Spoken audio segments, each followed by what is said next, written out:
Africa is no longer the forgotten continent. Mali has publicized the arrival of new military equipment from Russia. It's now the next battleground for global domination. The war for influence has begun. For decades, Africa was exploited for its resources and sidelined in global affairs. Now, superpowers scramble for influence.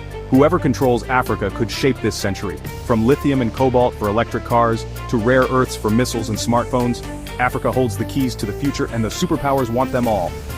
China is building roads, ports, and cities across Africa, but this isn't charity. It's strategy. Kenya's $3.6 billion railway, Nigeria's $600 million trade zone, Djibouti's Chinese naval base, all funded by Beijing. It's the Belt and Road Initiative, but it comes at a price: debt. When nations can't pay, China takes control, like Sri Lanka's Hambantota port. Even the African Union headquarters built by China secretly sent data to Shanghai. While China builds, Russia destabilizes. The Wagner Group, Moscow's private army, is embedded across Africa: Mali, Central African Republic, Sudan, trading guns and protection for gold and diamonds. As France exits, Russia fills the vacuum, fueling coups and anti-Western anger. A new playbook for conquest. The US isn't standing still. Secretive AFRICOM outposts dot the Sahel. Drones fly, troops train, intel flows quietly. But many see America's presence as imperial or outdated. Can the US adapt to Africa's changing pulse? Once colonial masters, now uninvited guests, France is expelled from Mali, Burkina Faso, and Niger. Protests erupt, flags burn. Africa wants leverage, not lectures. The EU invests billions, but influence fades.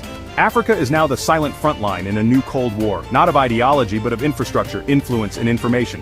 Ports are military staging grounds. Cobalt mines are proxy battlefields. Loans are weapons. Data cables are new frontiers of espionage. This isn't about helping Africa, it's about controlling the future. The stakes are apocalyptic. The Green Revolution relies on African minerals. Global shipping routes cross African waters. Control of Africa's resources and alliances could shape the world's future. But Africa is not silent. Countries are forming new coalitions, ECOWAS, AFCFTA, to push back. Expect clashes over Chinese-built ports, Russia-backed regimes resisting elections, US bases facing cyber attacks, water conflicts in the Nile Basin, and mineral wars in Congo. This is the next stage of global tension. Africa is a prize, but Africans are rising to reclaim control. Whether this ends in cooperation or conflict will shape the world.